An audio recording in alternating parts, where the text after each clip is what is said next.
Quand je présente dûment, donc Monsieur Barbe, Monsieur Michel Barbe, donc Monsieur Michel Barbe est né à Laval, à Sainte-Rose plus particulièrement.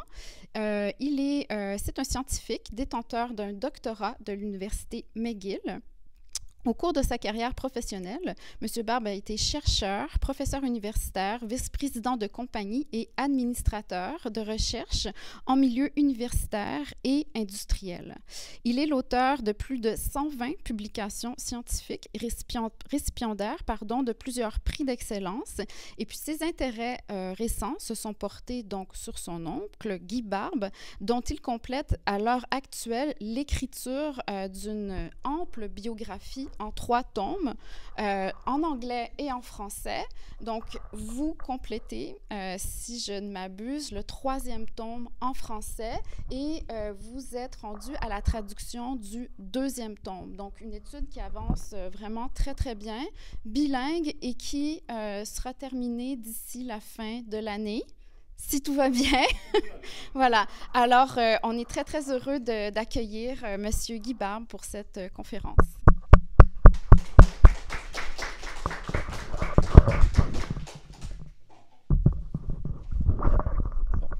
Alors, il paraît qu'il faut que je tienne ça pour qu'on fasse l'enregistrement. J'ai consenti à ce que ça soit tout enregistré. Alors, oui, mon nom est Michel Barbe. Je suis natif de Sainte-Rose. Je vais même vous montrer où je suis né dans une slide. Et après ça, je suis revenu plus tard dans ma carrière vice-président d'une compagnie qui était sur le boulevard Le Corbusier au coin de Saint-Martin. Il y avait 500 employés. On fabriquait des équipements pour l'industrie des pâtes et papiers partout dans le monde, ce qui m'a amené à aller à Singapour à 3 reprises. Et donc, mon oncle Guy Barbe était effectivement un missionnaire, ce qu'on appelait à l'époque un missionnaire de la famille qui était à Singapour. Alors, si vous aimez les bandes dessinées, ben, c'est ce que vous allez avoir parce qu'on va flipper une slide après l'autre. On ne lira pas des textes interminables et ça va être assez simple. Alors, ce que l'on voit ici, c'est effectivement une photo de lui et je vais y revenir dans la force de l'âge. Alors, on essaye pour la première slide. Il faut que je vous regarde et il faut que je descende. Alors, ce qu'il y a de particulier avec lui, c'est qu'effectivement, suite à sa carrière à Singapour, on lui a remis une médaille qui est Public Service Star et c'est pour sa contribution au développement du pays et son implication sociale. Alors, ça lui a été remis par le président de la République de Singapour. Alors, c'est l'équivalent ici des gens qui reçoivent la médaille du Canada. D'accord. Comme ça, ben, je n'ai pas une tache dans le nez quand je vous parle. C'est génial. Il y a aussi quelque chose de particulier, c'est qu'à l'entrée du bloc héritage dans le complexe de Boys Town, il y a une statue de lui, ce qui avait fait dire au curé de Saint-Martin qu'il était comme le frère André, mais je pense que ça s'arrête là, la phrase. Donc, il y a peu de gens aussi qui ont une statue à leur honneur et donc c'est définitivement à cause de sa contribution à la société. Alors, ce que je vais vous parler, c'est de l'homme qui est natif de Ville-de-Laval, sa petite enfance à Sainte-Rose et son enfance à Saint-Martin, un homme d'action, de conviction, un leader, issu d'une famille rurale sans argent, d'une famille éclatée, sans père, loin de ses frères, et d'une générosité et d'une résilience démesurée, prisonnier de guerre des Japonais, qui avait évidemment une vision de société, une vision chrétienne, et qui est un leader déterminé, efficace, avec des réalisations concrètes. Je ne vous parlerai pas de ses conversions, je pense qu'il y en a fait peut-être, mais indirectement. Ce n'est pas le but de la soirée ce soir. Je vais vous parler de l'homme, le petit gars le beignet de Sainte-Rose puis le chausson de Saint-Martin. Claude est mort de rire. Bon, ben c'est ça. Il est né dans cette maison familiale des Goyer, qui est toujours là, au 4202 boulevard Saint-Martin, à l'angle de la rue Goyer. Mais en réalité, c'était ses parents de ma grand-mère qui habitaient là.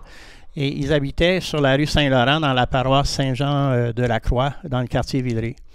Il est le 5e d'une famille de 7. Et probablement parce que la sage-femme était à Saint-Martin, ma grand-mère avait décidé d'aller accoucher à Saint-Martin, c'était mieux que d'être en ville. Et puis, donc, il est né dans cette maison. Ses parents sont là, à gauche. Il est le fils de Théodore Barbe et la fille de... excusez-moi. Il est le fils de Théodore Barbe, qui était le premier enfant du premier lit et avait eu 17 enfants. Dans ce temps-là, il n'y avait pas de télé. Il fallait bien qu'on fasse quelque chose le soir. Fait que, donc, c'était ça.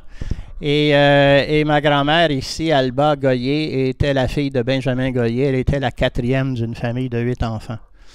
OK? Alors, ils se sont mariés le 16 février 1914 durant la guerre et Guy Barbe s'est fait baptiser dans cette église-là. À l'époque, on se dépêchait pour les baptiser au pas qu'ils allaient en limbe. Et puis, mais il y avait un taux de mortalité assez important. Et donc, c'était la pratique à l'époque. Alors, sa petite enfance, elle se passe à Sainte-Rose, entre 1 et 5 ans. Essentiellement, il y a une maison qui ressemble à ça, qui est ici. Et la maison est divisée en deux. Le grand-père Goyer avait eu une terre à Saint-Laurent et il était déménagé à la ville de Laval et avec l'argent qu'il avait, il a acheté une terre pour chacun de ses enfants. Et là, bien, la terre a été séparée en deux avec ma grand-mère et sa sœur. Alors, il était là. C'était une maison qui ressemblait à ça, qui était divisée en deux, avec peut-être un toit. Alors, pour vous situer, boulevard Labelle est ici, boulevard Sainte-Rose est là, le boulevard Gagnon, pas Gagnon, la rue Gagnon est là, puis on s'en va vers le pont à l'époque. Pardon? Certes, parfait. Merci. C'est ma source de référence, Claude Lavoie. Alors, si je dis quelque chose qui n'est pas correct, c'est Claude. OK, c'est de sa faute. Donc, OK. Ce qui est de particulier, c'est que cette maison où il habite est tout près de la maison du juge Thomas Fortin, qui est résident de Sainte-Rose depuis 1885. Alors, cette peinture à gauche ici, c'est une peinture de Marc-Aurèle Fortin, intitulée La Maison Fortin à Sainte-Rose de 1935. C'est la maison rouge, là. C'est là qu'il habitait. Alors, on a déjà discuté de ça. OK, on ne s'embarquera pas dans les conversations qu'on a eues parce qu'on n'en finira pas. Mais donc, c'est là qu'il habitait. Puis, il y avait une maison, il y avait cette clôture blanche et tout.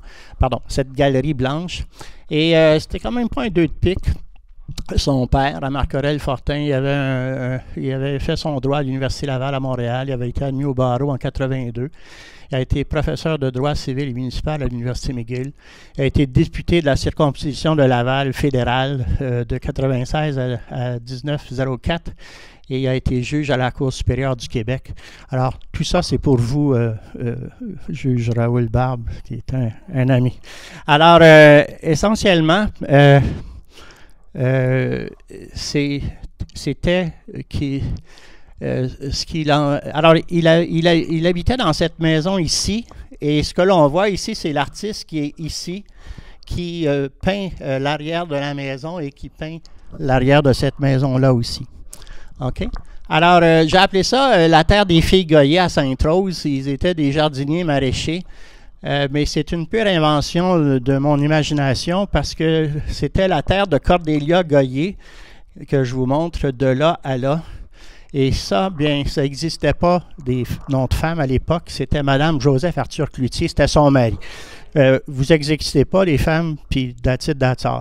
Et ici, c'était la terre d'Alba Goyer qui allait de la rue, vous avez des lards là, donc qui allait ici de la rue Saint-Alexandre. Alors moi, je suis né ici, là, et c'était cette terre qui allait là, et c'était Madame Donatien Barbe, et cette terre allait jusqu'à l'autoroute des Laurentides, jusqu'à Fabreville. OK? C'était quand même assez impressionnant.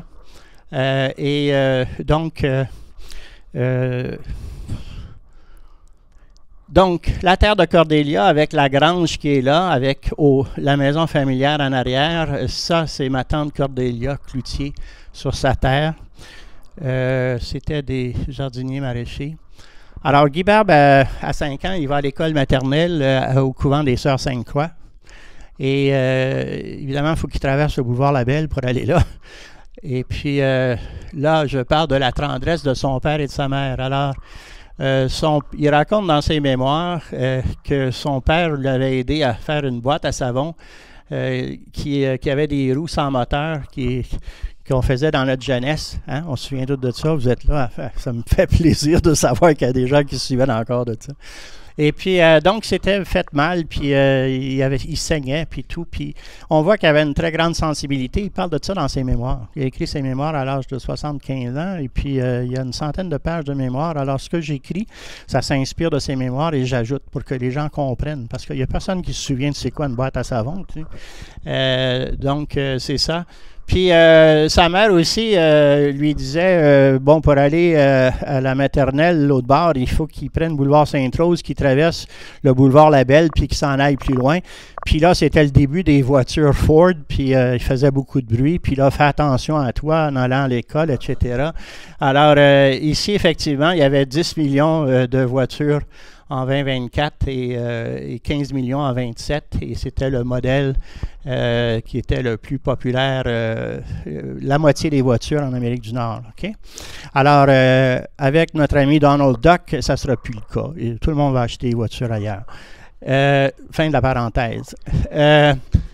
Donc, c'est des choses qu'il relate dans ses mémoires.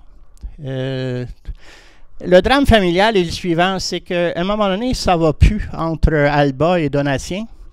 Et puis, il appelle ça lui-même dans ses mémoires le drame familial. Et il décide, c'est plutôt les grands-parents Goyer, Pamela Dagenet et Benjamin Goyer, qui ont beaucoup d'influence, qui disent que le mariage, ça suffit, là, ça ne marche plus. Alors, donc, ces deux frères, Wilfrid et Roland, vont rester à Sainte-Rose, à côté de Alba. Et ça, c'est Joseph Arthur Cloutier et Cordélia Goyer. Donc, eux, ils vont rester à Sainte-Rose. Alba,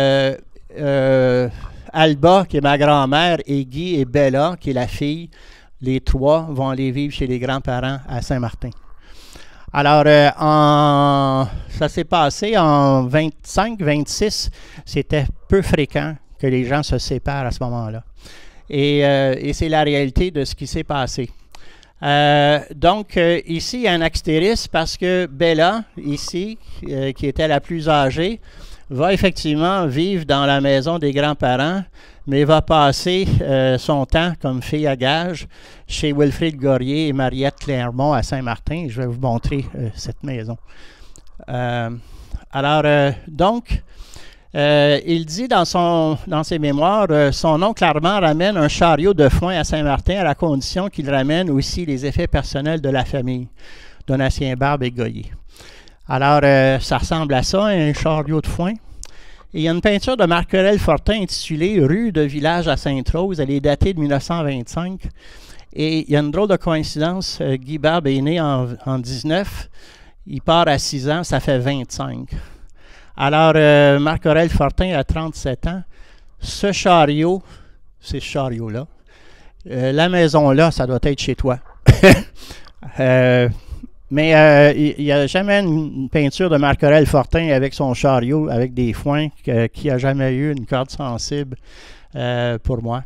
Alors, Marc-Aurèle Fortin vit là. La maison est là.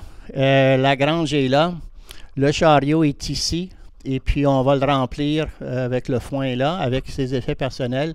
Et probablement qu'il fait le tour là, puis il s'en revient ici. Peut-être que c'est accessible aussi par là. Mais regardez toutes les maisons qui sont là. C'est ce qu'on voit sur la peinture de Marc-Aurèle Fortin. Alors, moi, je pense que Marc-Aurèle Fortin, qui a 37 ans, ma grand-mère a 34 ans, c'était la famille de l'autre bord de la rue. Et il s'en retourne vivre à Saint-Martin. Et c'est un drame qui a probablement suivi le chariot pendant un certain temps. Et puis, c'est ce qui l'a inspiré. Alors, il y a beaucoup de peintures de Marc-Aurèle Fortin où vous voyez un chariot de foin. C'est quand même assez spécial. Il revient d'Europe en 1910 après avoir fait des études à Paris pour la peinture et tout. Votre prochain conférencier va parler de ça. Je pense que je serai là pour écouter ce qu'il a à dire parce qu'il y a un certain intérêt. Dans la famille, on parlait toujours de Marc-Aurèle Fortin parce que il vivait là, il allait acheter des carottes, puis des navets, puis whatever, l'autre bord, chez mes grands-parents. OK. Alors, pardon. Alors, donc, Bella va chez Wilfrid Goyer, Mariette Clermont, à Saint-Martin, et les autres retournent dans cette maison.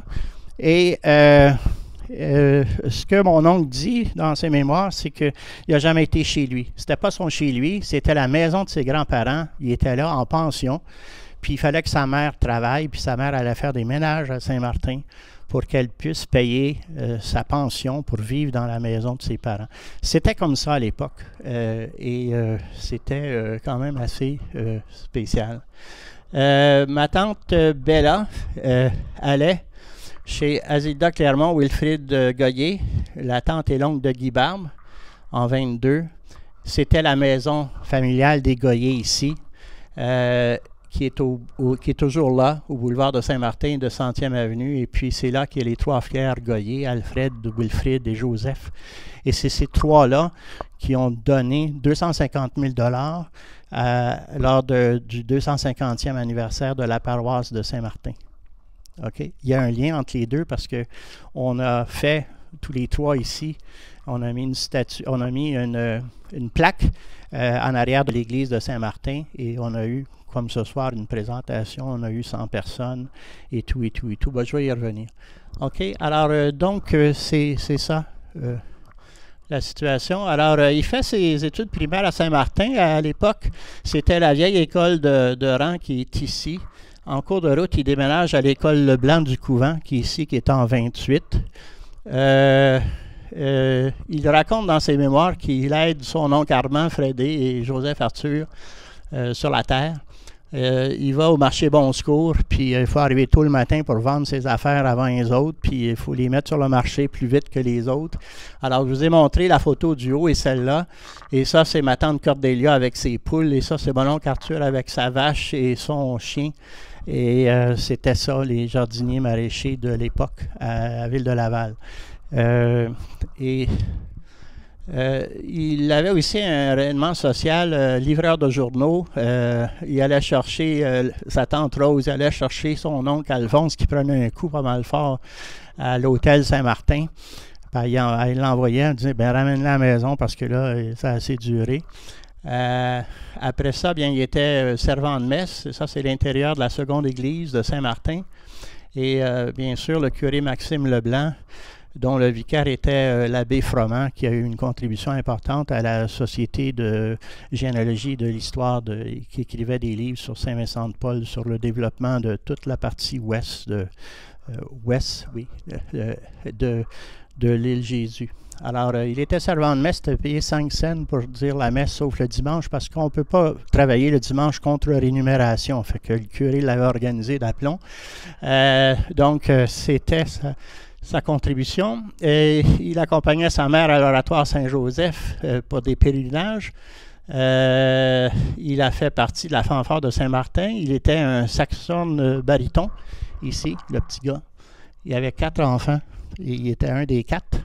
Et il y a aussi, cette fanfare était dans les parades de la Saint-Jean-Baptiste. Et c'était au moment où on avait le développement de l'identité canadienne-française avec la Société Saint-Jean-Baptiste. Donc, il y avait beaucoup de choses qui se passaient à ce moment-là dans notre... Alors, comment est-ce qu'il arrive pour être religieux? C'est que lorsqu'on finit son primaire, on a le choix de faire des études classiques au séminaire de Sainte-Thérèse. C'est ce que Raoul a fait. Ou aller à un cours commercial, ou aller à un collège préuniversitaire, architecture, mine, métallurgie, l'école de commerce, l'école technique. Mais il faut avoir les moyens, puis ce sont des études longues et coûteuses. Lui, il vient d'un milieu rural, il a un héritage familial où il n'y a pas de père, il n'y a pas de mère. Sa mère fait des ménages, alors il n'y a pas les moyens d'aller là, ou bien il va travailler sur la terre à ramasser des carottes, puis des patates, etc. Mais il réussissait très bien à l'école. Alors, les frères de Saint-Gabriel, qui sont à Saint-Martin depuis 1888, lui offrent sur un plateau d'argent, bien voici, ils apportent une nouvelle dimension à sa vie spirituelle, émotionnelle, psychologique et social, et il lui offre de faire des études académiques et il lui donne une vision et un potentiel de grande réalisation. Il peut faire quelque chose de grand, de beau, de fort, et donc ça vient de là, la motivation. Il se retrouve à faire des études religieuses au Juvénat, à Saint-Bruno de Montarville. Et là, bien, c'est dans le milieu du champ, comme on voit là. Il y a plein de vaches partout. C'est que les frères de Saint-Gabriel, ils sont aussi propriétaires de la villa Grand Croteau, qui est un bâtiment imposant. Et ils font des travaux de la ferme, ce qu'on voit ici, arrosage des foins à droite. Et ils avaient acquis ça des Jésuites en 1910. C'est 600 acres et le matériel roulant. Alors, 3 tracteurs, 50 vaches, 500 poules, 760 porcs. Voici la liste est là. Il y a 26 frères qui s'occupent d'exploiter ça et 120 juvénistes du Juvénat qui arrivent en renfort en temps opportun. Alors, essentiellement, c'était ça lui a permis de réaliser que la communauté, tout le monde ensemble, pouvait réaliser des choses qui sont extrêmement importantes ou à tout le moindre d'une ampleur différente de ce qu'il avait vécu dans sa jeunesse avec son oncle, avec sa vache et ma tante avec ses 4 poules. Alors, donc, une longue histoire à ce qui est arrivé avec cet endroit-là, mais on peut se passer de ça. Mais je pense qu'il y a quelque chose ici qui s'ajoute à ses habiletés de leadership. Alors, il fait 8e et 9e année, il fait ses études religieuses là. Il est un apôtre du Sacré-Cœur qui supervise des juniors. Il joue dans 2 pièces de théâtre. Il est gardien de but au soccer. Et il travaille sur la ferme de Grand Coteau. Alors, c'est ce qu'il raconte dans ses mémoires. Donc, il y a une habileté. On peut voir qu'il y a des habiletés de leadership.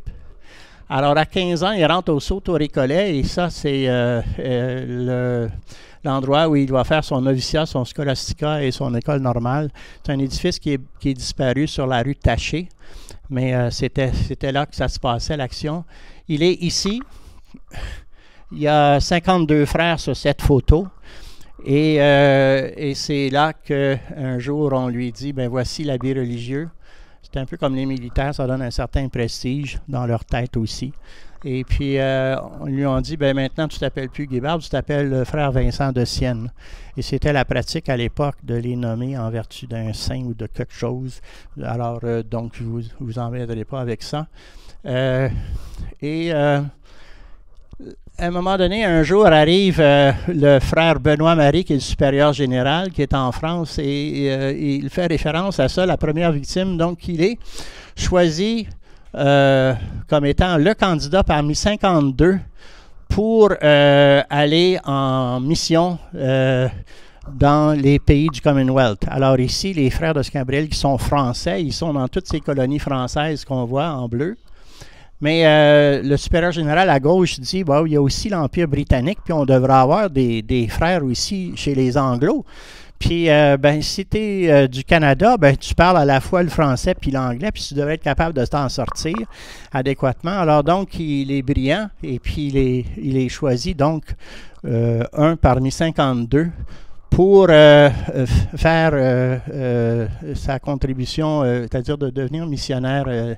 Alors, si vous regardez comment est-ce que les Européens s'étaient séparés la carte de l'Asie, ben, ça ressemble à ça. Les Américains étaient ici aux Philippines, les Français étaient en Indochine, les British étaient en Inde, et puis en Malaisie, puis à Hong Kong, et puis ainsi de suite. Et les Hollandais étaient ici en ce qu'on appelle l'Indonésie aujourd'hui. Alors, si on parle des pays du Commonwealth, ben, on est là, nous à gauche, en haut. Pas pour longtemps, mais en tout cas, on ne sait pas. Mais on est là. Puis il y avait aussi ici beaucoup de colonies britanniques. Et puis ici, l'Australie, puis l'Inde, et puis Singapour, c'est ici. Alors, donc, l'idée, c'était, les frères Saint-Gabriel disent, ben, il faut qu'on ait une présence dans ces endroits-là. Et puis, ils avaient accepté, à l'invitation de Monseigneur Deval, de prendre en charge la mission de Singapour qui est ici. Alors, donc, c'était leur première... Alors, il fait des études à Londres, et c'est à cet endroit, Auckland St. Gabriel School, Oui, il apprend l'anglais avec la méthode de Cambridge. Et ensuite, il suit des cours au King's College de Londres pour faire le bac. Alors, donc, il y avait des aptitudes de scientifique, c'est-à-dire qu'il y avait la physique, l'optique, la chimie, whatever. Alors, c'est ce qu'il a appris. Alors, alors, ce qui arrive à un moment donné, c'est que Londres est ici et la Deuxième Guerre mondiale est sur le point d'être déclarée. Et puis, il y a un incident de Mechelin ici où il y a un avion qui s'écrase en quelque part ici. Et là, bien, dans cet avion, il y a tous les plans de l'invasion de la France et de Luxembourg et de Bruxelles et tout. Et tout de suite, les troupes sont mobilisées le 15 janvier, mais l'invasion n'aura lieu que le 20 mai.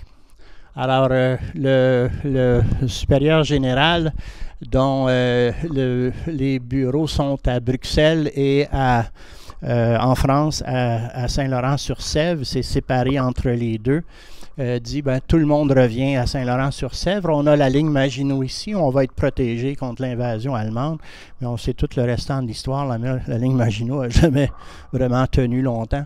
Et donc, avant le 20, entre le 15 et le 20 et à la fin février, il va quitter pour Singapour. Et donc, ici, c'est la route de la soie, si vous regardez. Avant que le canal de Suez soit complété, les gens devaient débarquer et tout ça. Mais l'idée, c'est qu'ici, on fait le tour de l'Inde, on fait le tour ici, on descend là, Singapour est ici. Et ensuite, il remontait vers Guangzhou et Hong Kong et tout. Alors, donc, le bateau, ici, va suivre cette route de Marseille à Singapour il y a 21 ans. Il va partir à la fin février, il va arriver à la fin mars, ça prend un mois. Et Singapour, c'est une toute petite île. C'est de la grandeur de l'île de Montréal et de l'île Jésus ensemble. C'est ça.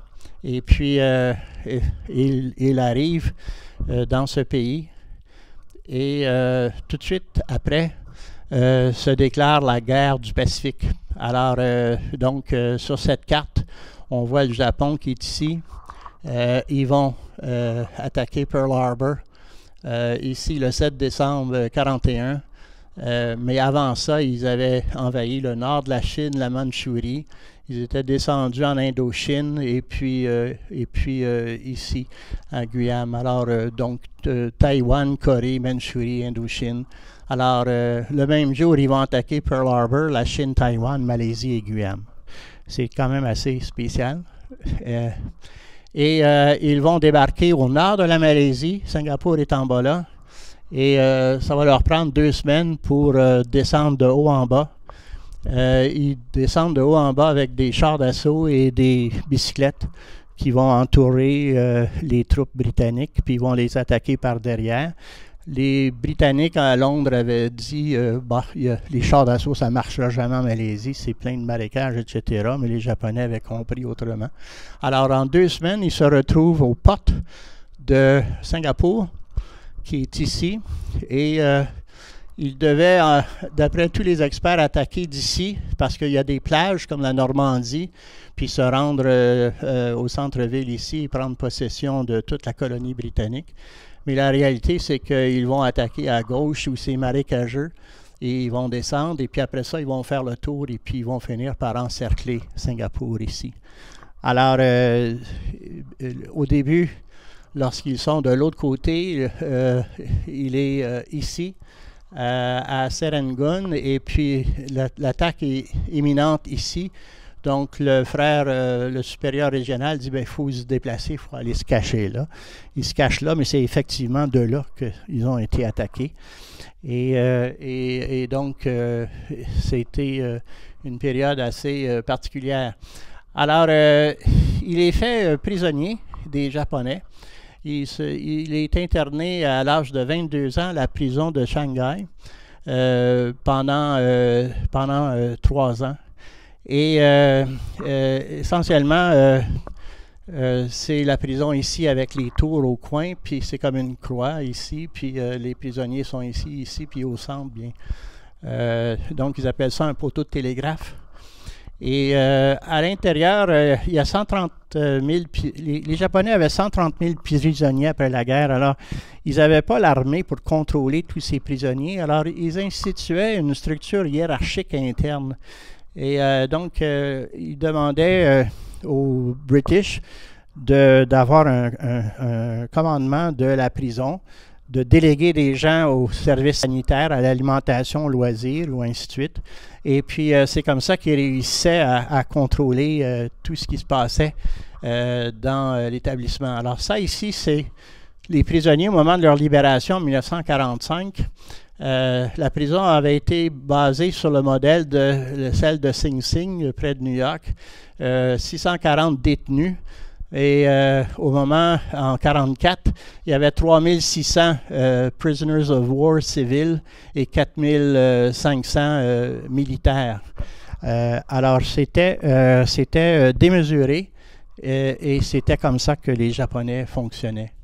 Alors, pendant qu'il est dans cette prison de Shenji, les British à l'intérieur organisent une université qui est une école. Et Guy Barbe est professeur de français à des médecins, des avocats, des banquiers, des administrateurs, des juges et des commerciants. Il enseigne aussi aux enfants de la prison et il apprend le mandarin, le tchétchou, le malais et la sténo. Alors, toute l'aristocratie britannique de Singapour s'était retrouvée en prison. Et puis là, bien, les British avaient dit, on va s'organiser, il faut que vous fassiez de quoi de votre temps, au lieu de vous essayer de vous évader tout le temps. On va avoir une université, vous allez apprendre de quoi, il va y avoir un orchestre et tout. Alors donc, il enseigne. Tous ces gens-là, après ça, seront fort utiles lorsque viendra le moment de faire le Boys Town, que je vais décrire bientôt, qui est une école spécialisée pour les jeunes. Ce qu'il y a de particulier avec ce qui se passe à Singapour, c'est qu'un jour, il y a une bande de luberlus qui sont de la ville de Exmouth en Australie, qui est ici, qui vont traverser jusqu'ici à Jakarta et qui vont monter et qui vont aller à Singapour. Et ils vont saboter le port de Singapour, vont faire couler 7 navires. Et c'est la panique. Les avions décollent, les Japonais pensent que ça y est, c'est l'invasion des British, etc. Et puis, et c'est cette gang-là ici. Alors, c'est un groupe de commandos. Alors ça ici, ça a eu des répercussions assez importantes. Il devait au moment, à un certain moment, être transféré avec d'autres prisonniers par une entente avec la Croix-Rouge. Ça tombe à l'eau. Débute une enquête du double 10 de la Kampala, qui est la Gestapo japonaise. On cherche des radios parce qu'ils sont convaincus que c'est un complot contre les Japonais, ou ainsi de suite. Et la vie des prisonniers, après ça, est lamentable. L'alimentation est coupée, les loisirs et tout tombe à l'eau. Alors, il va donc avoir un dur moment à ce moment-là. Il y a quelque chose de particulier qui se passe après 3 ans. C'est que qui est particulier avec la guerre du Pacifique, c'est que les Japonais rencontrent leur première défaite en essayant d'envahir la Thaïlande, le Bermude et d'aller envahir l'Empire indien. Il faut être un peu dingue, mais c'est toujours comme ça quand on a des gens de cette nature. On ne parlera pas de l'actualité récente. Donc, ici, pour la première fois, les British, conjointement avec l'armée chinoise et des mercenaires, vont arrêter les Japonais, ils vont les massacrer. Et ils vont partir en retraite et ils vont revenir en arrière et toujours en retrait. Alors, pour se rendre là, il fallait qu'ils construisent une voie ferrée de Bangkok jusqu'en haut, ici. Et c'est le chemin de fer de la mort qu'ils appellent. 400 000 travailleurs. Il y a eu 100 000 morts durant la construction de ce chemin de fer-là. Et il y a 110 militaires japonais qui ont été condamnés pour crimes de guerre. Alors, si vous avez vu le film The Bridge on the River Kwai, ça se passait ici. Et essentiellement, ce que c'était, c'est que le commandant japonais avait comme mission de construire un chemin de fer ici qui passerait par-dessus la rivière Kwai pour amener tout ce qu'il fallait en haut pour envahir l'Inde. Et il n'en venait pas à bout parce que ces Britanniques étaient des rebelles et c'était toujours le chaos. Alors, le général, le commandant British avait dit, ben, ça suffit, là, il faut que les British, il faut que ça soit ordonné, structuré et tout, puis mon armée est plus sous contrôle. Alors, il finit par collaborer avec les Japonais pour construire le pont. Et effectivement, il construit le pont. Et à la fin du film, ben là, il réalise qu'il avait contribué à l'essor des Japonais, et c'est ça le drame. Mais quand le pont a été terminé et que tout ce chemin de fer a été construit, les militaires qui restaient, ils ont été envoyés à Singapour. Alors là, c'était quand même assez exceptionnel. Ils étaient partout et la prison de Changi est là. Et puis, il y a ici, ils sont envoyés au Sime Road Camp. Mais il faisait tellement de grabuge que les Japonais ont dit, ben non, les civils de la prison de Changi ne sont pas dangereux comparativement à ces gens du chemin de fer de la Birmanie et tout. Alors, ils ont déplacé tous les prisonniers du Sime Road vers la prison et vice-versa. Alors, il finit la dernière année et demie dans ce camp de Sime Road. Alors, ce qu'on voit ici, c'est des huttes de bois avec des toits métalliques. C'est ce qu'on voit, les petits points là. Il y a des secteurs.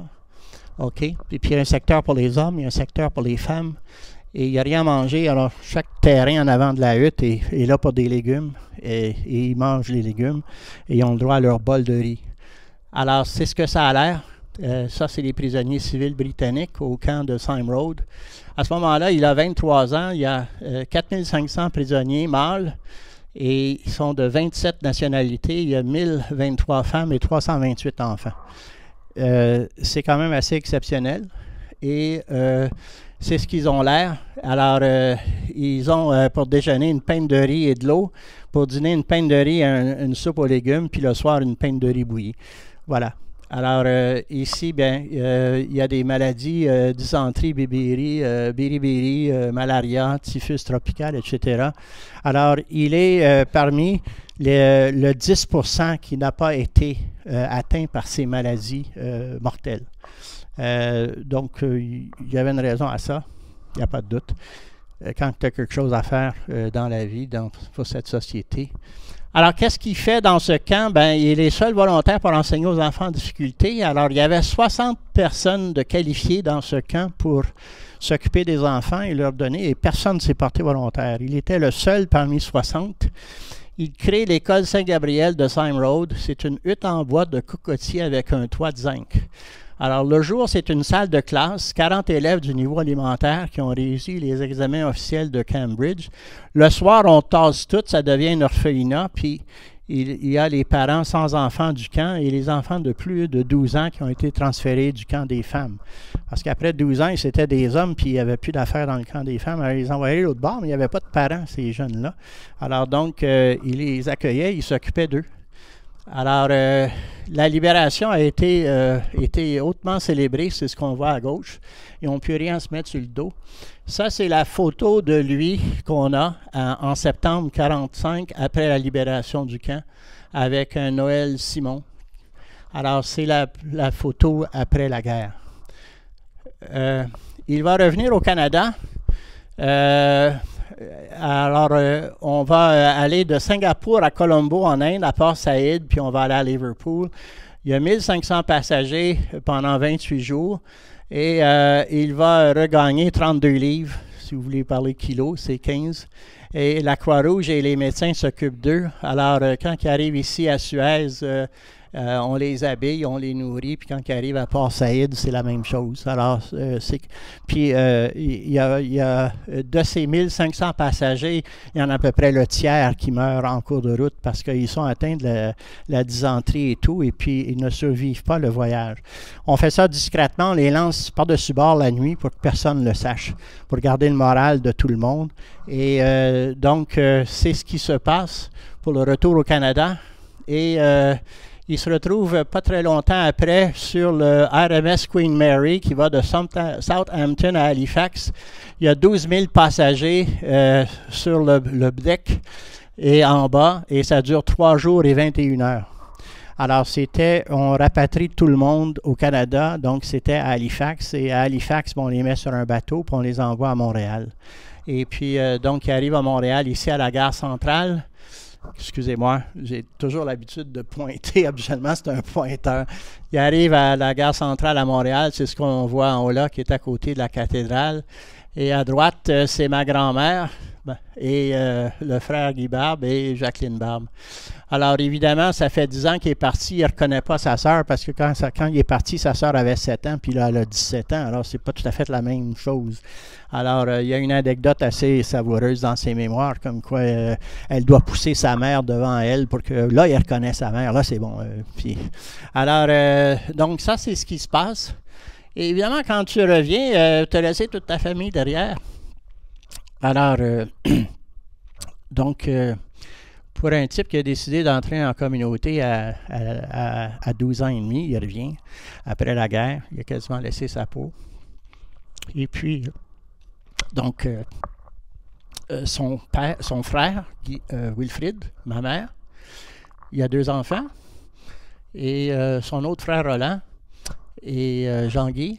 Et puis, voici la petite sœur qu'il a laissée derrière, qui est sur le point de se marier avec le chauffeur d'autobus qui va à Cartierville.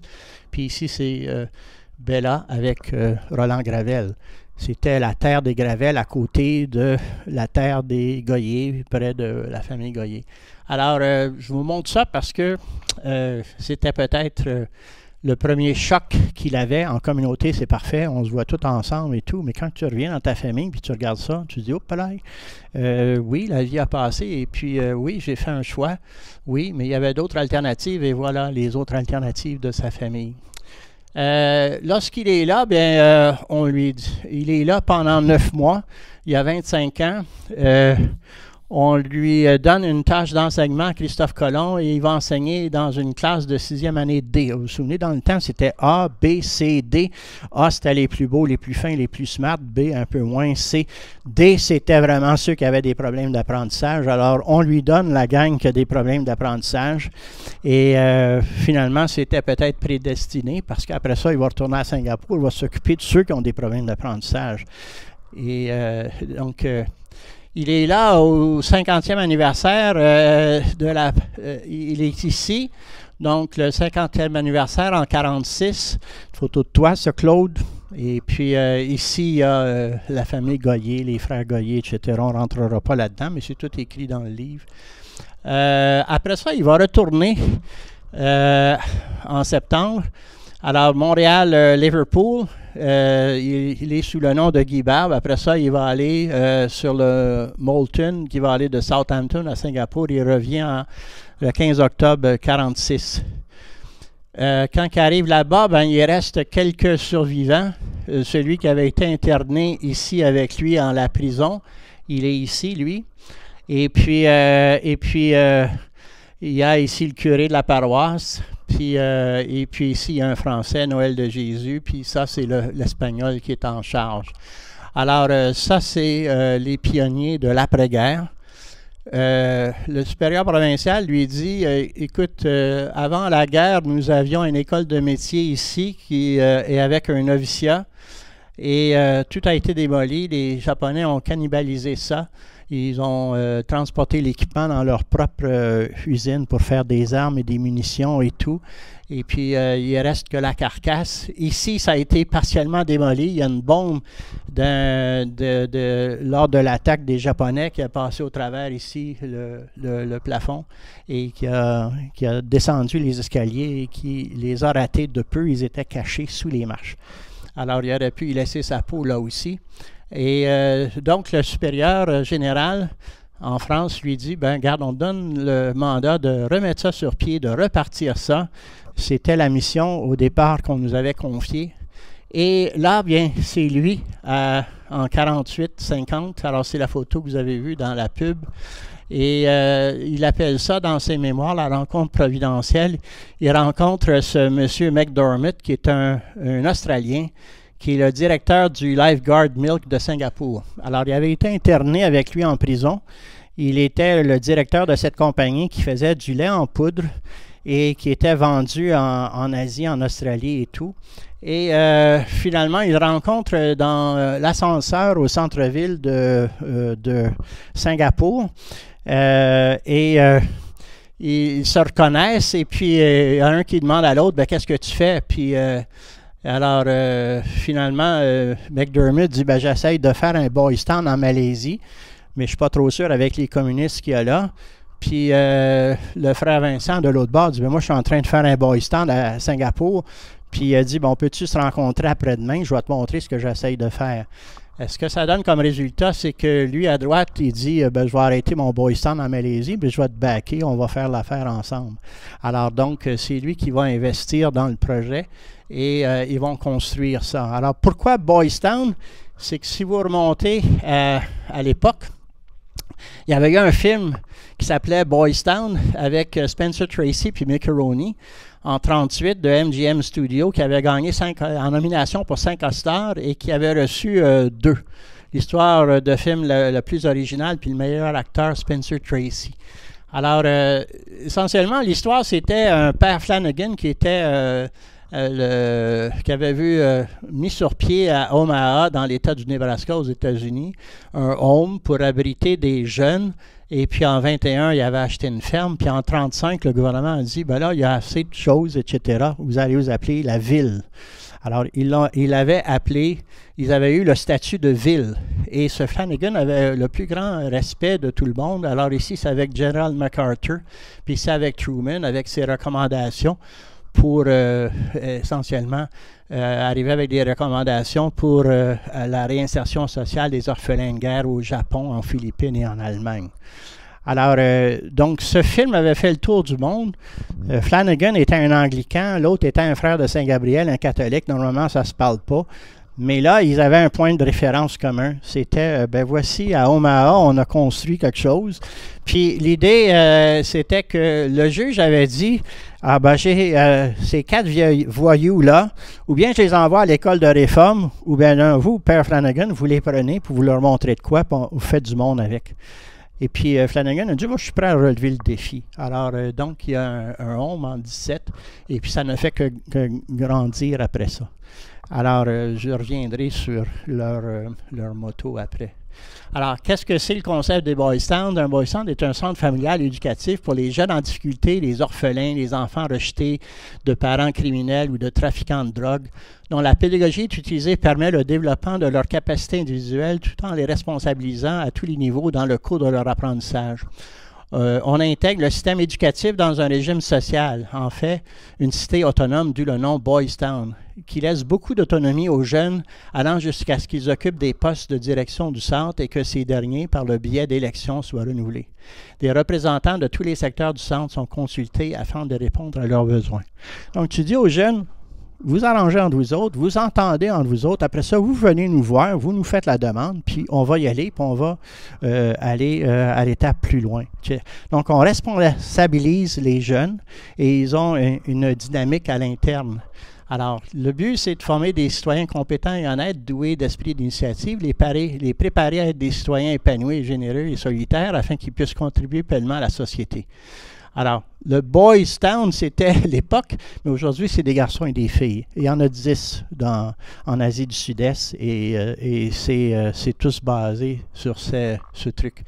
Alors, ils avaient le terrain initial du départ. Vous voyez l'église qui est ici. Vous voyez la maison ici qui avait été démolie par les Japonais. C'est sur 3 niveaux. C'est 14 acres de terrain. Et puis, ils vont faire 3 niveaux, 3 dénivellements, et ils vont construire après ça des édifices ici. Alors, les jeunes font les briques. Notre ami ici croit à la Croix-Rouge, alors donc il faut absolument qu'il y ait un truc. McDermott avait ce dada là qu'il voulait. Alors, c'est lui. McDermott à droite et l'autre, et ils sont en train devant le futur quartier des frères de Boys Town en 50. Alors, lui, il disparaît en 51 et après ça, ben, c'est le frère Vincent qui va poursuivre l'œuvre. Alors, il y a des ateliers de menuiserie mécanique et couture, c'est ce qu'on voit ici. Après ça, bien, ils arrivent avec... mon oncle Guy dit, ben regarde, ils ne sont pas plus bêtes que les autres une fois que tu leur as montré un métier puis que tu les as mis dans le bon environnement social. Ils sont capables d'apprendre comme toutes les autres. Alors, ils vont faire une école anglaise des plus traditionnelles et classiques. Ici, c'est des salles de classe. Donc, ils finissent avec une école des plus classiques pour compenser. Alors, il est de 48 à 54 le directeur de Boys Town et il est, après ça, le supérieur régional du district de Malaisie. Alors, pendant cette période-là, ça relève de la province de Montréal. Alors, dans leur jargon, à eux, ils ont la province de Montréal, ils ont la province de Champlain, dans la région de Trois-Rivières. Et puis, ils ont 30 frères, 5 Malais et Singapouriens, viennent du Canada, 3 de France et 2 d'Espagne. Et il va obtenir pendant cette période-là du financement pour 5 projets d'investissement dans ces endroits-là, en Malaisie et à Singapour. Alors, éventuellement, le complexe de Boys Town ressemble à ça. On voit ici l'église Saint-Joseph, on a le presbytère, et puis le terrain de foot, le terrain de football. Ici, on a les ateliers. Ici, on a l'école anglaise, puis ici, on a l'école... Ici, on a, pardon, l'orphelinat, où les Japonais avaient démoli en grande partie. Alors, de 59 à 70, il est supérieur provincial, et encore une fois, ça relève de Montréal. Ce que ça veut dire, en réalité, c'est que c'est la communauté de Montréal qui donne de l'argent. OK? Donc, là vient un deuxième Boys Town, qui est le Montfort Boys Town, à Shah Alam, en Malaisie. Il achète un terrain de 60 acres cette fois-là. Et il y a des expansions en 60, 62, 64 et 66. Alors, ils vont faire comme à Omaha. Il va y avoir sur le complexe 8 maisons et ils vont avoir les jeunes qui restent dans ces maisons. Mais au début, ça commence comme ça. Ils sont dans le milieu de la brousse. Ils doivent construire des maisons à tapes. C'est en bois avec des feuilles de bambou. Et puis, ils vont partir de là et puis éventuellement, ils vont... Alors, ils sont 4 braves. Vous ne direz pas que ce n'est pas Canadiens-Français. À l'époque, on les appelait comme ça. Paul Bloin, Zéphir Bourassa, Bertrand Roberge. Il y avait un Français de France qui s'appelait Armand Auré. Alors, c'est eux, les fondateurs. Et évidemment, ils ont le plein support de Guy Barbe parce que lui a vécu ça lors de la création à Singapour. Alors, l'administrateur, bien, les projets, ben, en veux-tu, en voilà. Donc, le Boys Town de Singapour avec des expansions en 60, 62, 67, 68, 69. À un moment donné, on lui demande de prendre en charge une école à Muar de 1300 élèves pour des élèves trop âgés pour le système scolaire du programme régulier et tous les drop-out. Le système ne sait pas quoi faire avec les drop-out, fait que il leur demande de les prendre en charge. Alors, ils vont faire achat de terrain, expansion, 62, 63, 66. Et puis, c'est ce qui se passe à ce moment-là. Une autre chose en 67 qui est important, c'est qu'il élabore une constitution pour le conseil de direction des écoles à Singapour. Et il est approuvé par le ministère de l'Éducation. Alors, Singapour a des Malais, a des Indiens, a des Chinois, mais ils finissent par s'entendre qu'il va y avoir, on va respecter la religion de tout le monde et on va respecter, c'est drôle de dire ça dans le contexte, on va respecter les croyances de tout le monde et on va avoir un ministère de l'Éducation en dessus, on va leur donner le pouvoir de s'organiser eux autres mêmes. Dans les autres pays, en Malaisie, en Indonésie, etc., quand les musulmans ont envahi, ils ont progressivement expulsé les uns après les autres tous les religieux, qu'ils soient chrétiens, anglicans ou whatever, puis c'est les musulmans qui ont décidé de runner le show. Mais lui, il a réussi en négociant avec les autorités d'arriver à ce statut-là. et donc que la communauté pouvait encore nommer des directeurs du membre de direction des établissements et de les poursuivre. Alors, on lui demande, à un moment donné, en 68, de bâtir, d'aller aider la mission en Papouasie-Nouvelle-Guinée, et où il y a les Pères Montfortin. La dernière fois que j'ai fait cette présentation-là, il y a quelqu'un qui a posé des questions. Oui, les Pères Montfortin, les Filles de la Sagesse qui ont l'hôpital à Ottawa, et les Frères de Saint-Gabriel, c'est toute la même base, ça se revient tout au même fondateur qui avait comme séparé les trois, et chacun ont eu une contribution. Alors, évangélisation et sacramentelle là, hospitalisation et les jeunes filles là, puis les Frères Saint-Gabriel, la direction des écoles et l'enseignement des garçons. Alors, donc, ils se retrouvent in the middle of nowhere, qui disent, ça s'appelait la province oubliée. Et ici, il y a tout un historique où ils arrivent Canadiens. Alors, c'était une mission canadienne. Au début, ils sont ici dans le milieu de la brousse avec les cannibales. Je me souviens d'avoir eu cette conversation avec lui. Alors, le cannibalisme, ça vient du fait que dans les guerres entre les tribus, si on mange l'opposant, c'est comme s'approprier de son âme et on devient plus fort. Donc, c'est une croyance religieuse. C'est pas comme le sushi parce qu'on préfère telle sorte plutôt que telle autre. C'était pas ça.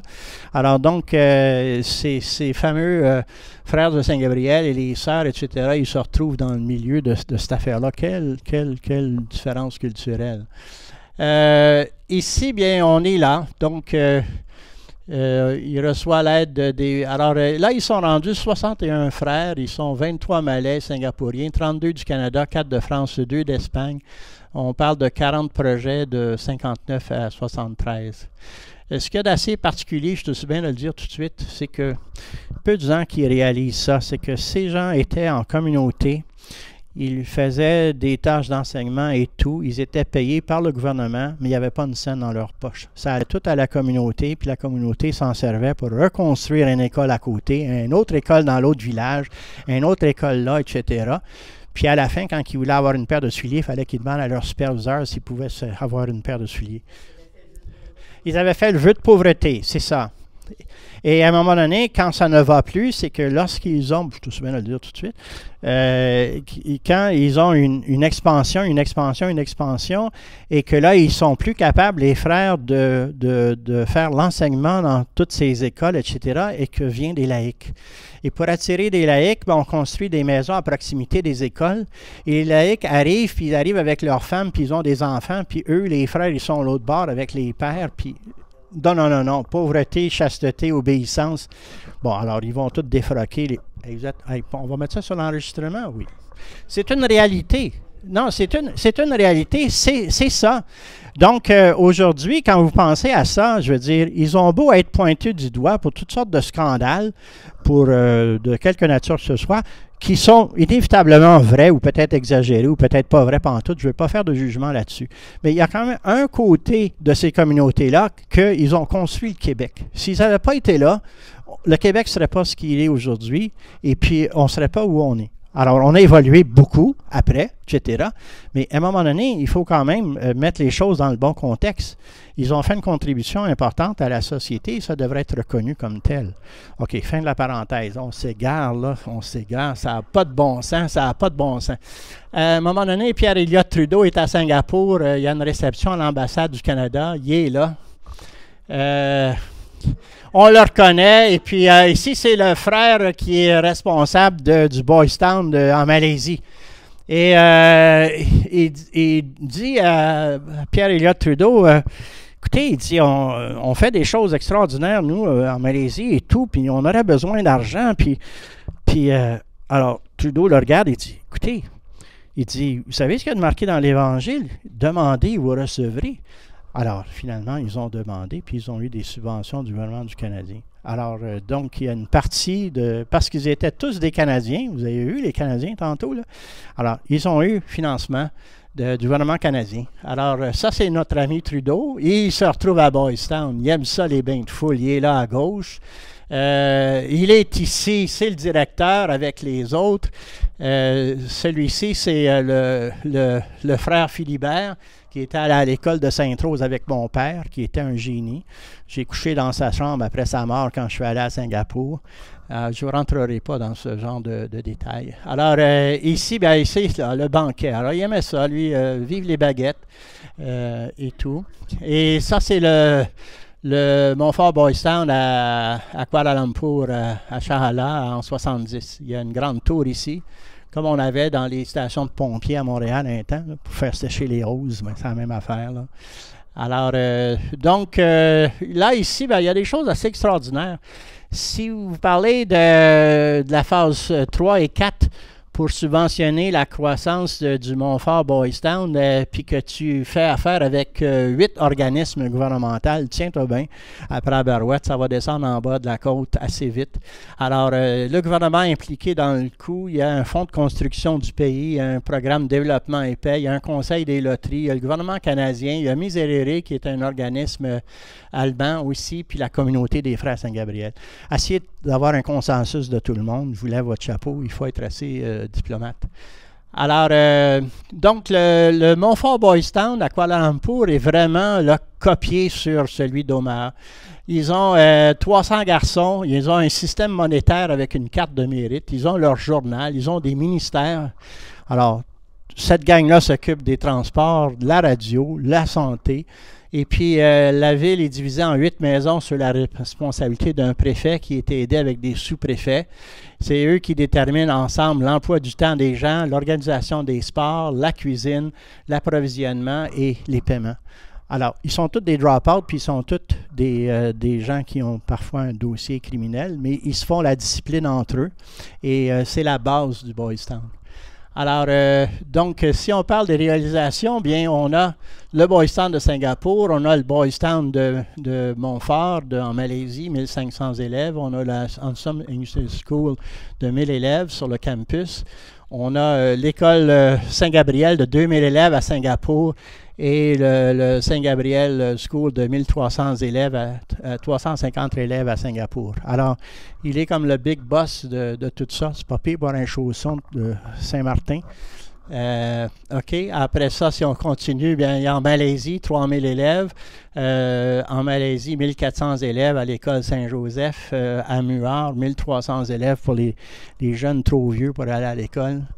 Et après ça, bien, ça se continue.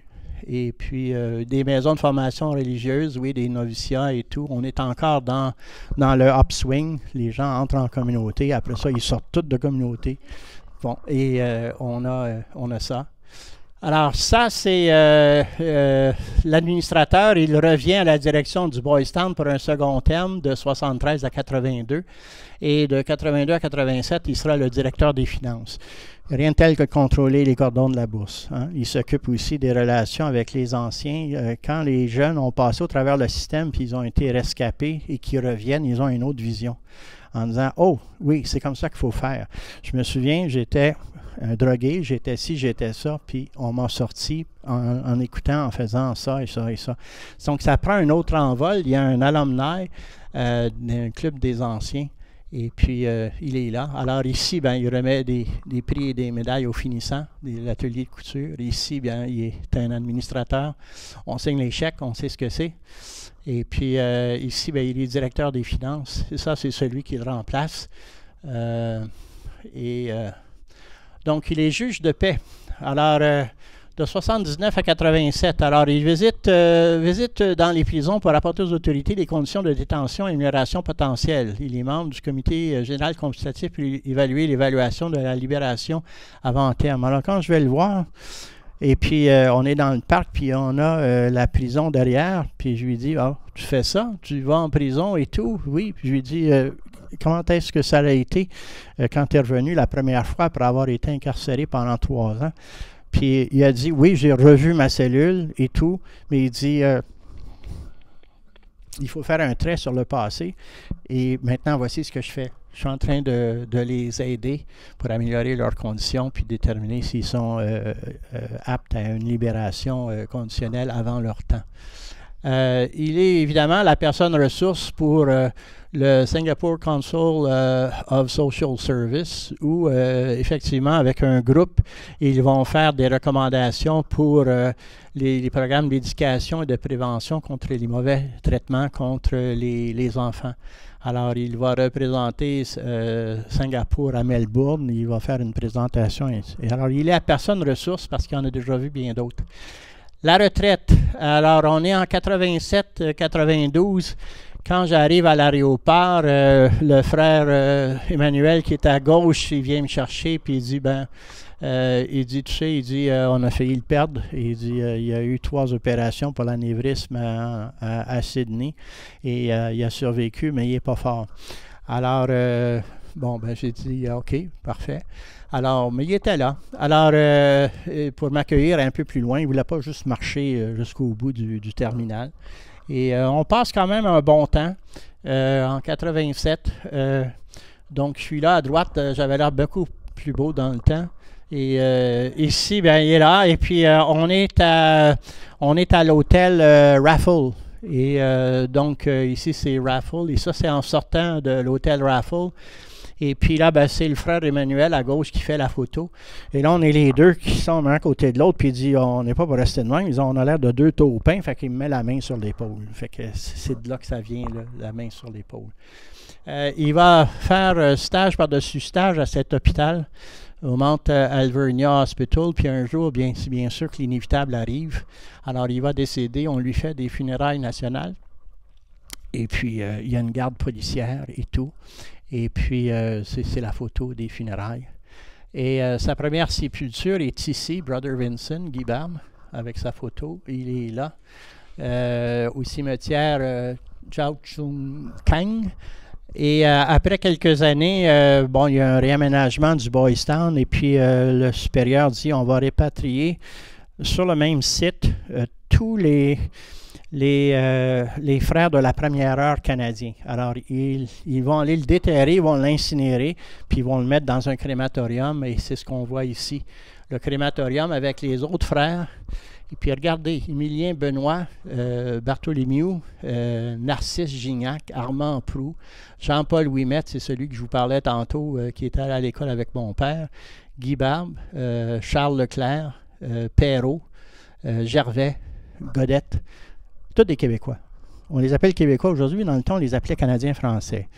Et la Société Saint-Jean-Baptiste a volé le show quand ils ont décidé qu'ils se concentraient sur sauver la langue française au Québec, puis de laisser les Ontariens puis les Franco-Manitobains par eux-mêmes. C'est à partir de là qu'on a fait une différence entre les Québécois et les Canadiens français. Mais avec... je te regarde, Claude, puis j'ai l'air de t'engueuler, je m'excuse, mais c'est pas ça que je voulais dire. Mais non, mais c'est que effectivement, on est d'abord Canadiens. Pensez-y 30 secondes. On a un clown de l'autre bord là, qui veut envahir le Canada. Fait qu'on est d'abord des Canadiens, puis on parle français ou on parle anglais. Mais c'est des chicanes entre cousins. Hey, là, on regarde partout dans le monde. OK, ça suffit. Elle me dit time out, arrête de t'emballer.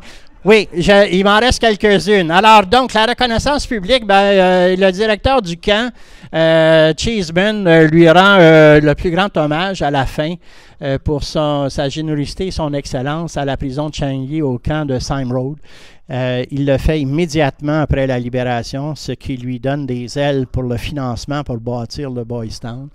On lui remet la médaille que je vous ai montrée au début, donc c'était pas pour rien.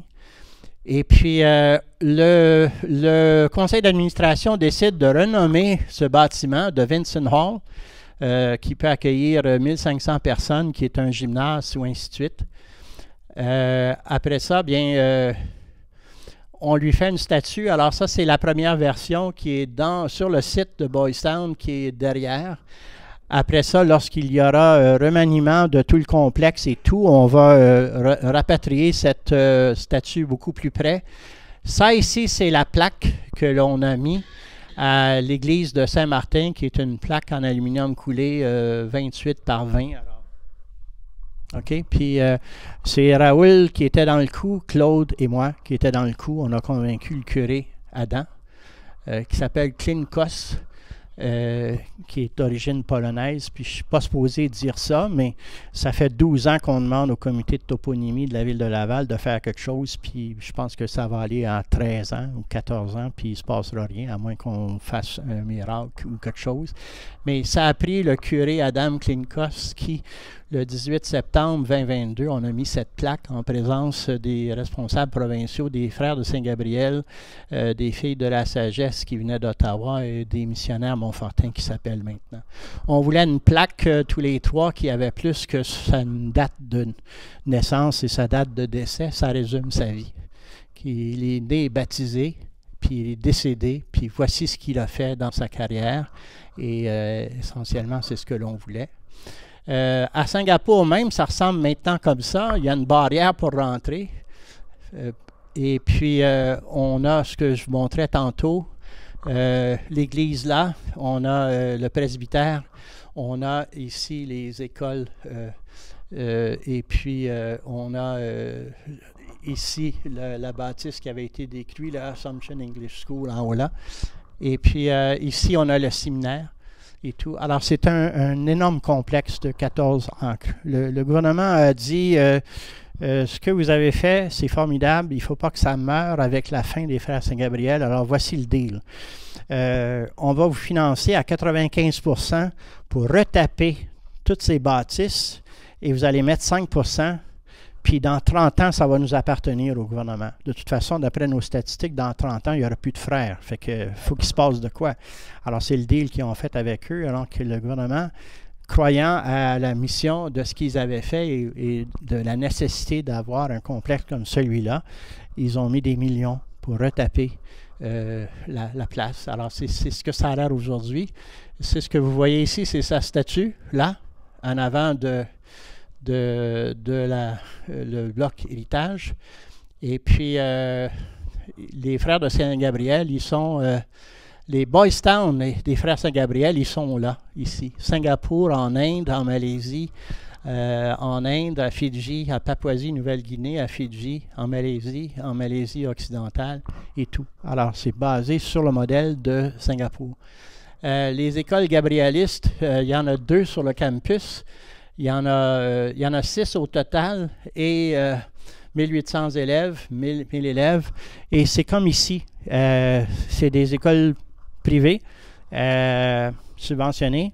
Et ils ont des prix d'excellence. Un peu comme le Collège Notre-Dame, puis Brébeuf, Pensionnat de Saint-Nom-de-Marie. Et voilà. Alors, et ce n'était pas ça au début. Au début, c'était on va ramasser ceux qui traînent dans la rue et puis qui ne sont pas capables de s'arranger. Alors ça, c'est une photo avec laquelle j'ai un peu de misère. C'est qu'en 87, il me demande d'écrire ses mémoires. Il dit, j'ai rédigé une centaine de pages, mais les gens me disent que c'est pas très clair. Il faudrait que j'y mette beaucoup plus d'efforts et d'énergie, mais je n'ai pas l'énergie qu'il faut. Est-ce que tu pourrais compléter cette biographie? C'est ce que je fais depuis 2018. On la publie chapitre par chapitre ou dans le bulletin des Barbes. On est rendu à notre 70e année, 70 numéros. OK, donc depuis 2018. Et ce bulletin des Barbes devrait être dans vos archives aussi. J'ai essayé de convaincre quelqu'un chez vous, mais à un moment donné, je vais lui parler à lui là en avant, là, qui est l'éditeur. OK. Alors, donc, alors, après avoir fait la promesse, j'ai dit, écoute, on va faire une photo pour faire que ça passe à l'histoire. Alors, voilà, c'est Tome 1, 2, 3 en français, en anglais, une brochure, 41 pages. C'est pour les gens de Singapour aussi bien que les gens du Canada. Et puis, le mot de la fin, ben, c'est ça. Un natif de Ville de Laval, de Sainte-Rose et de Saint-Martin, un homme d'action, de conviction, un leader. Il est issu d'une famille rurale sans argent, d'une famille éclatée sans père, d'une très grande générosité et résilience. Tu as réussi à survivre les camps d'internement des Japonais, chapeau. Une vision de société qui va de pair avec une vision chrétienne. C'est un leader déterminé, efficace, avec des réalisations concrètes. et c'est un éducateur et un administrateur, donc ce qu'on appelle un sens inné de la justice. Le motto des Boy Scouts, c'est qu'il n'y a pas de mauvais garçons. Ils ne sont pas bons. S'ils ne sont pas bons, c'est qu'ils ne sont pas dans le bon environnement. Donc, il faut créer un bon environnement pour former des citoyens compétents et honnêtes, doués d'esprit d'initiative et les préparer à être des citoyens épanouis, généreux et solidaires, afin qu'ils puissent contribuer pleinement à notre société. Guy Barbe a fait une différence par son action sociale. Alors, ça, c'est, je pense, ce qui se passe avec tous les gens qui sont en éducation. Moi, j'ai travaillé pour des compagnies. J'ai contribué à faire des compagnies et des hommes d'affaires plus riches. Mais en bout de ligne, quand il y avait cette compagnie sur le boulevard Le Corbusier, on avait 500 employés. Ils étaient tous de Ville-de-Laval. Puis ils me parlaient de « Connais-tu le Barbe de l'épicerie de ta grand-mère? » Bon, alors oui, c'était le cousin de mon père. Mais après ça, j'ai été professeur universitaire. J'ai été professeur pendant 10 ans à l'Université du Québec à Trois-Rivières, ou ainsi de suite. Puis je rencontrais de ces étudiants-là lorsque je retournais dans les usines. Puis c'est là que ça te frappe. Là, tu te dis, ah, ben là, il me parle de ce qu'il se souvenait à l'époque où je lui ai donné le cours de physique des fibres et du papier. Oh, il me parle de telle chose. Alors, voilà, l'éducation, c'est ce qui est le plus important. Et on a remis à ce monsieur-là, ici, là, un prix pour sa contribution à l'éducation, à la formation des policiers. Chapeau, Claude. Je veux dire, puis on va mettre ça dans le prochain bulletin des Barbes. C'est ça. Alors, écoutez, je le crois fermement. Je pense qu'il a fait une différence et on essaye tous de faire une différence. OK? Je pense qu'on est là. Merci. Vous êtes très braves. Vous m'avez écouté pendant 1h20.